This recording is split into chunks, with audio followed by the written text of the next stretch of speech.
এইভাবে এই যে জোশ, এই আওয়াজ যতদিন না চাকরি পাওয়া যাবে ততদিন রাখতে হবে, ঠিক আছে?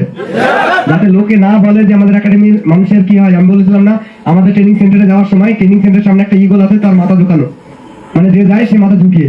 তোমরা একাডেমিতে এসছো মাথা ঝুঁকিয়ে, কিন্তু এখান থেকে বেরোনোর সময় ওই ইগলের মাথাটা উল্টো দিকে, মাথা এরকম খারাপ। কি বললাম বুঝতে পারছো? ওই একাডেমি থেকে যখন যেতে হবে এই জোশ জনুন নিয়ে যেতে হবে, মাথা খাড়া করে, যাতে কোনো সময় এমন না হয় চুপ করে আমি ব্যাগটা নিয়ে বেরিয়ে গেলাম, বন্ধুরা যাতে না থাকে, কারণ আমার চাকরি হলো না। কি ঠিক বলছি তো? সাবাস। তোমরা আজকে সকালে যে রানিং পারফরমেন্স করতে খুব সুন্দর, মানে খুবই সুন্দর। সব থেকে বড় ব্যাপার, আমরা সকালবেলায় স্পেশালি এসএসসি যে স্টাফ ছিল, মানে স্টুডেন্ট ছিল, তাদের রান কিন্তু একটু লেট স্টার্ট হয়েছিল, তাই না? আর সকালে এখন খাই রোদ উঠে পড়ছে আছে।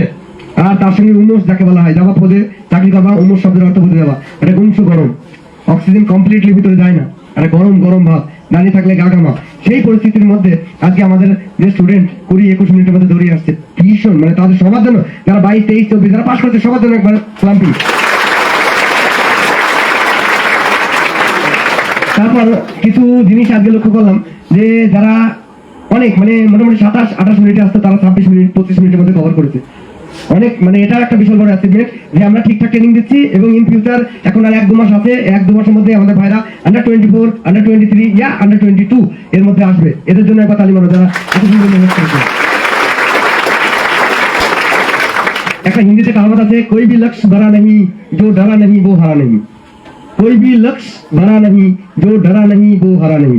তো রানিং এ যাওয়ার সময় মনের ভিতরে এই কথা ভাবা হবে না আমি পারবো কি পারবো না, আমার দ্বারা হবে কি হবে না। যে কোনো লক্ষ্যকে পূরণ করা যায় যদি মনের ভিতরে একটা সৎ সাহস থাকে। কি বললাম বুঝতে পারছো? যে ভয় পাবে সে হামেশার জন্য পৃথিবী থেকে, বন্ধু বান্ধবের থেকে, পরিস্থিতি থেকে, পরিবেশ থেকে, নিজের থেকে লুপ্ত হয়ে যাবে। এখান থেকে বেরিয়ে আসতে হবে এই ধরনের অ্যাচিভমেন্ট নিয়ে। আজকে দেখো যারা পাস করেছে তাদের জন্য যখন ক্লাম্পিং মারছে তাদের মন গদগদ করছে, তাই না বাবু? স্পেশালি, এবং আমাদেরও খুব ভালো লাগে। তোমরা এই ভাববা না যে তুমি রান দিতে পারো নি, তোমরা বকলাম, তোমাকে দুটো লাঠি মারলাম, এইগুলো আমাদের ভালো লাগে মোটেও না। মনের ভিতরে খুব কষ্ট হয় যে এই বাচ্চাটা গরিব মানুষের ছেলে এখানে আছে পড়ে, যদি রানে ফেল করে যায় চাকরিটা হবে না, এই চিন্তা ভাবনা মাথায় করে। সেই জন্য তোমাদের, যদি আমি এতদিন ছিলাম তোমাদের সঙ্গে, আজকে 31 ডেজ, মানে 30 ডেজ, একদিনও কিন্তু আমি তোমাদের কাছ থেকে বাইরে যাইনি, না এক রাত কোথাও কাটিয়েছি, না কোনো রিলেটিভের বাড়িতে গিয়েছি বাবু। 24 ঘন্টা তোমাদের সঙ্গে থাকার চেষ্টা করেছি। ইভেন আমার খুব ভালো লাগে এই যে বাচ্চারা যেখানে যায় আমাদের ছেলে, এটা একটা বিশাল খুশির ব্যাপার।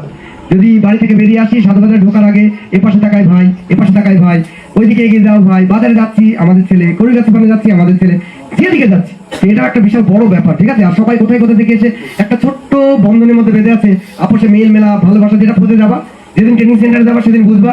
একজন ছত্তিশগড়, একজন কোথায়, মানে কেউ উত্তরাখণ্ড, কেউ ইউপি, কেউ দিল্লি, কেউ ওয়েস্ট বেঙ্গল, এদিক থেকে এসে এক জায়গায় বসবে, খানিক্ষণ পরে মুখে মুখে দেখা হবে, আধা হিন্দি আধা বাংলা, বাঙালিরা বলবে ধীরে ধীরে তেরা নাম কিয়া কাহাঁ সে আয়া, ঠিকঠাক না? একটা বিস্কিটের প্যাকেট বের করবে, আরেকজনকে দেবে, তারপর সে বলবে আমার কাছে জল আছে একটু জল খাবে। এই যে একটা ভালোবাসা তৈরি হবে, ঠিক একাডেমিটাও এরকম হয় কিনা ভাই? যখন প্রথম বাচ্চা আসছে আমরা বারবার বলি একটা বাচ্চাকে এখানে আনতে খুব কষ্ট, তাকে আমি কেমন, আমার একাডেমি কেমন, আমাদের স্টুডেন্ট গুলো কেমন, কমপ্লিটলি যদি আমরা বোঝাই তবেই কিন্তু সেই বাচ্চা আমাদের একাডেমিতে আসে। এবার ওই একাডেমিতে আসার পর সেই বাচ্চাটা, এই ধ্যান দাও আমাদের দিকে, এরকম বুঝতে পারছো? একাডেমিতে আসার পর আমাদের মনে একটা ভয় কাজ করে, কি কাজ করে, কোন ঘরে দেবো, ঠিক আছে? বাচ্চাটা টিকবে কি টিকবে না, 2-3 দিন আমরা অবজারভেশনে রাখি, তো আমরা মনে মনে ভাবি যে চলো সোহেলের ঘরে দিয়ে দিই, বাচ্চা টিকে যাবে। কি ঠিক বলছি তো?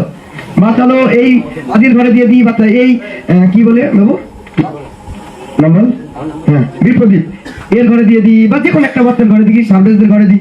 তো আমাদের এই এক্সপেকটেশনটা কি, আমরা ভাবি যে এই ঘরে গেলে পরে বাচ্চাটা গুড গাইড হবে, তাই না বাবু? ঠিক অ্যাজ ওয়েল অ্যাজ তোমাদের ক্ষেত্রে বলছি যে এখনো পর্যন্ত কোনো স্টুডেন্ট আমাদের একাডেমি থেকে মিস গাইড হয়নি। তার মানে তোমরা বুঝতে পারছো তোমরা কত ভালো। কি ঠিক বলছো তো ভাই?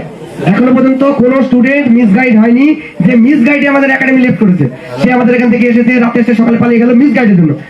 ভালোই খারাপ লাগতে পারে, একটা বাচ্চা আসলো গদিতে সবাই, বাড়িতে এসি আছে, ফ্যান আছে, বাবা মা জোর করে ভর্তি করলো, সকালবেলা চলে গেলেন, হতেই পারে।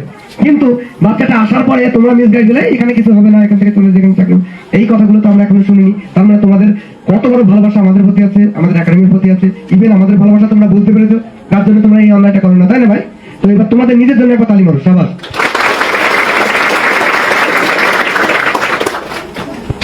আর কথা হচ্ছে